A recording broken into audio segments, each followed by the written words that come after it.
All right, here I got a really strange story for you. There were, I don't remember where I read the story. Anyway, there were two young men that learned together in yeshiva, and they were very excellent students. The problem is that one was a very pleasant, easygoing fellow. Didn't lose his temper, and he didn't, wasn't always was helpful, and never demanded if people like insulted him or anything like that. He would just, sort of laugh it off, and it wouldn't. The other one was very. He demanded everything that he deserved, and he really did deserve. He was really a very intelligent person and a very capable person, and a very successful person. And so he demanded it. And if anyone didn't give him the proper honor that he thought he deserved, or if anybody slighted his personality, he goes. So he had a terrible personality anyway. And he was definitely not friendly to people, and he didn't go out of his way for anything, didn't say hello to people. Okay, so these two people, they they um,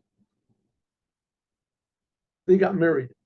They got married, and one, the bad guy, he got married to a daughter of a very rich man, very rich man. And the simple one, he got married to a daughter of a very normal person. In those days, pretty much, everybody, there was not too many in the middle class. People were either very poor or they were rich. Anyway, so he got married to a normal, regular, Jew that was just getting by.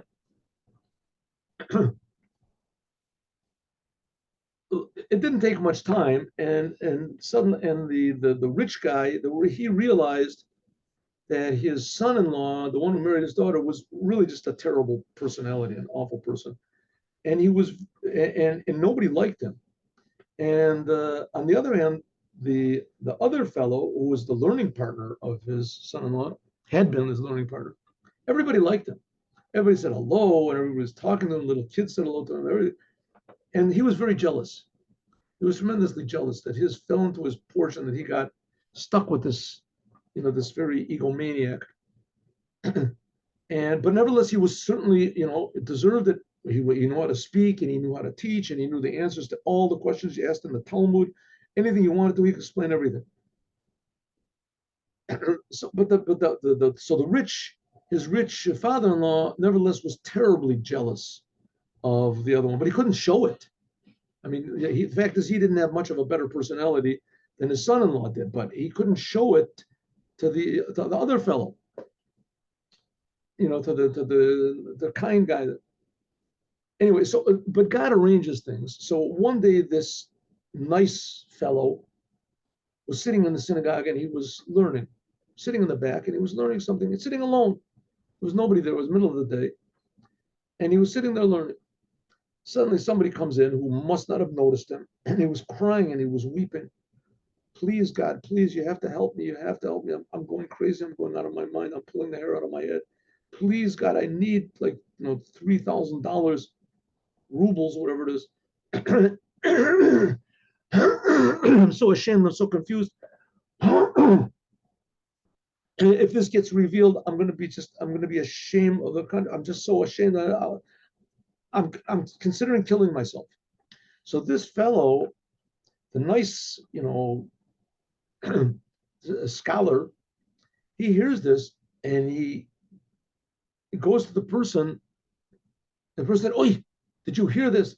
He said, "Listen, I'm sorry, I couldn't help. I mean, you didn't notice me when you came in. What's this business about suicide? How can you even say such words? How can you do?" There was always hope. God will always help. But what could possibly be so? He said, "Well, I'll tell you. Listen, I'll tell you, but don't tell anybody, please. I beg you. I hope God will give me a miracle." But said, "I am the sexton in a synagogue." Oh, so yeah, I know that synagogue. Sure, I pray there sometimes. Said, "Well, people give charity, right? So I always take the charity, and I take it home, and I put it in a safe place, and then I use it to give out to the poor people, and to once a month, once every 2 months. And with that money, we repair the synagogue, and then we provide for the poor, and with this." Anyway, someone came in, And it was like, right at the beginning of like every 2 months we make this accounting. Anyway, so he came in, there was quite a sizable amount we had saved up. And he said to me, a person that I know very well, and he said, listen, I need a loan. I have to have a loan desperately. I need the loan. And I promise I'll pay back every penny of it. So I said, okay, how much do you need? And he said, like, whatever it is, $5,000. $5,000, a tremendous amount. Whatever that amount it was, I forgot what I said in the beginning of the story, but let's say five. So I said, that's a lot of money. That's really a lot of money. I said, listen, I swear to everything that's holy, I will pay you back in 1 week. I'm getting the money, it's coming in, but I just have to have the money right now to pay off somebody. The guy is, he's murderous, and who knows what. So I said, okay. So I took the money from the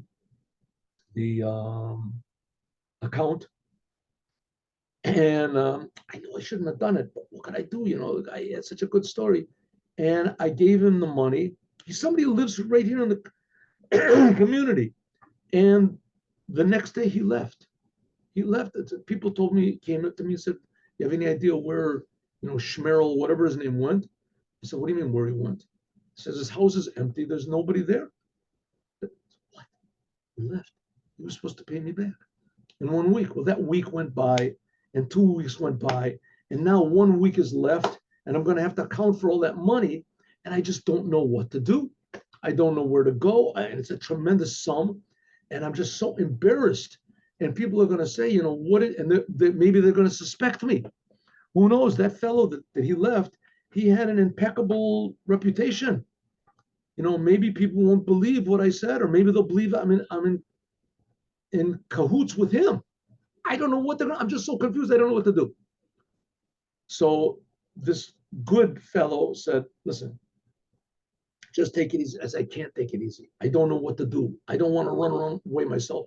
I have a whole family here. What am I going to do? I can't run away. I haven't got any money. I can't run. I can't do. I don't know what. Please help me.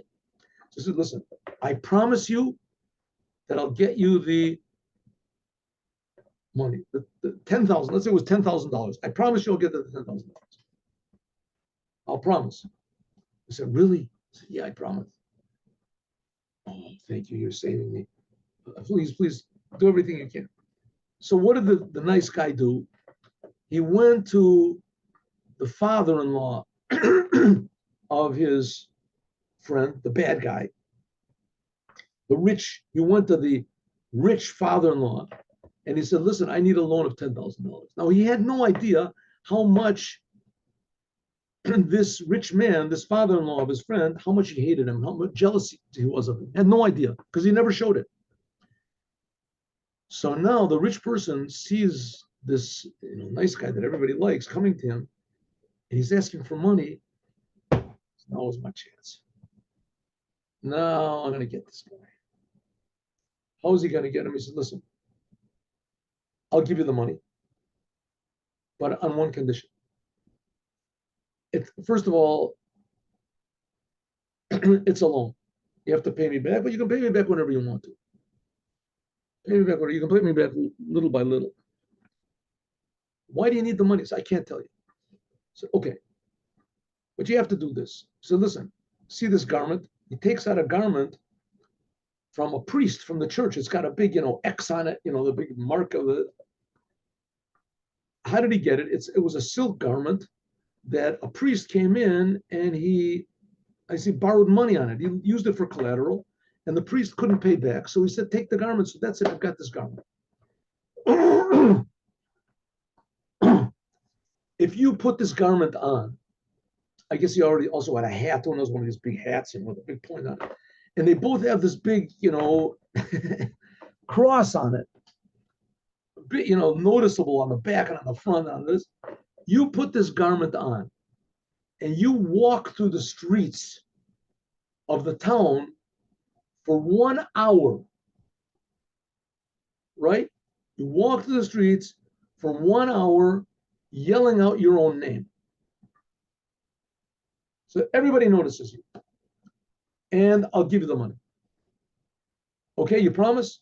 He said, okay, I'll do it. So he did it. He put on the garment, walked through the streets. Everybody looked. They say he was yelling out his name, Shmerel Grois. I am Shmerel Grois. I am Shmerel Grois. Everybody looked. It's really Shmerel. It's Shmerel Grois, the guy everybody thought was such a nice person. He's walking with these idolatrous garments in the street, and everybody's looking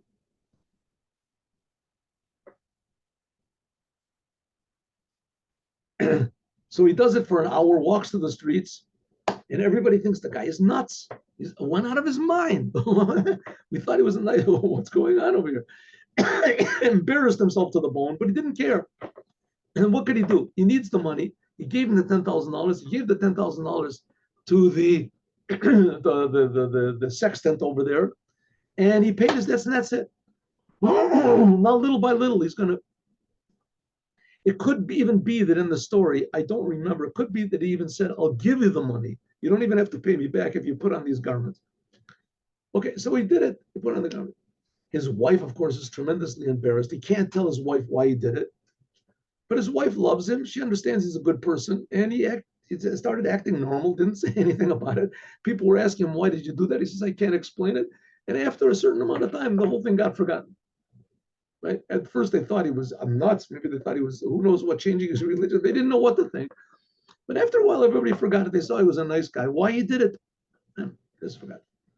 Meanwhile, and this rich guy, he went to a tailor and he said, listen, I got a nice piece of, he didn't want to have this garment in his house.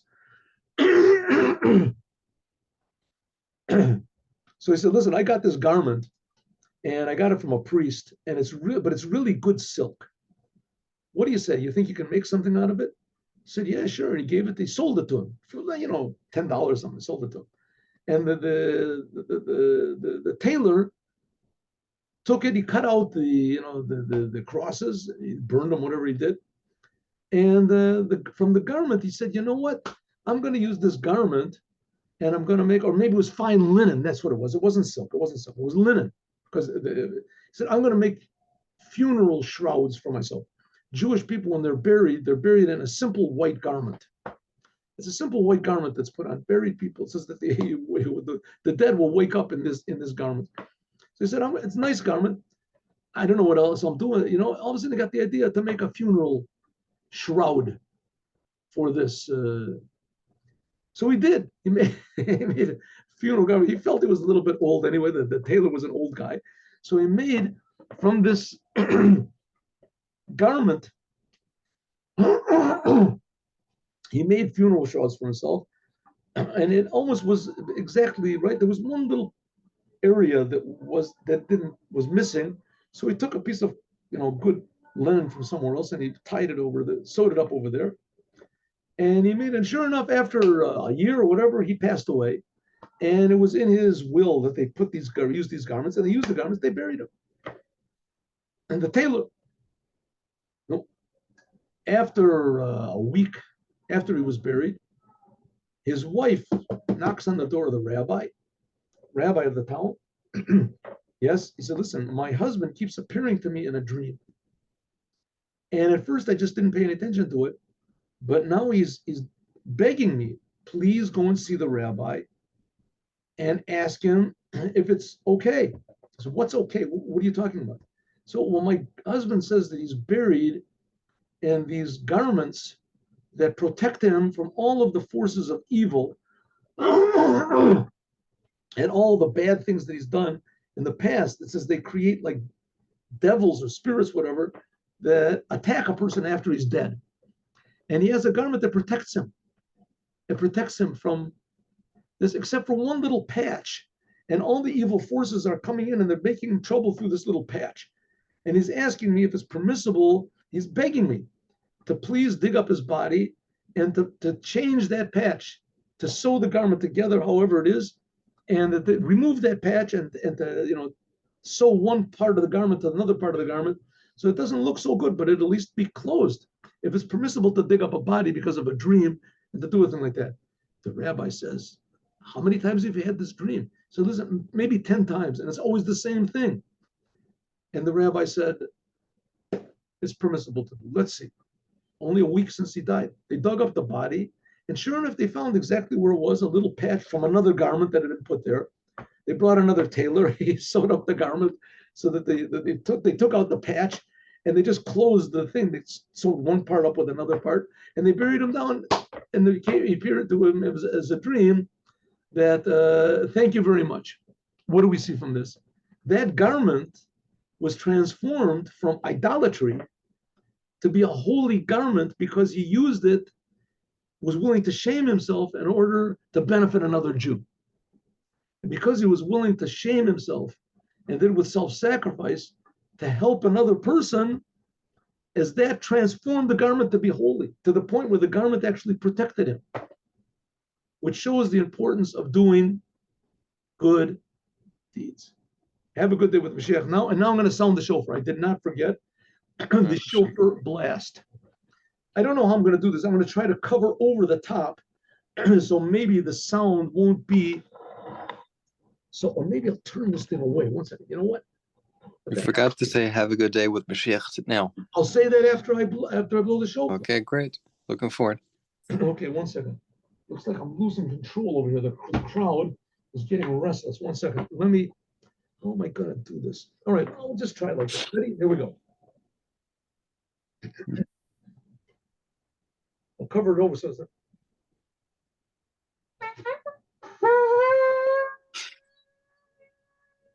Did it cut off? A little bit towards the end. Okay, here we go.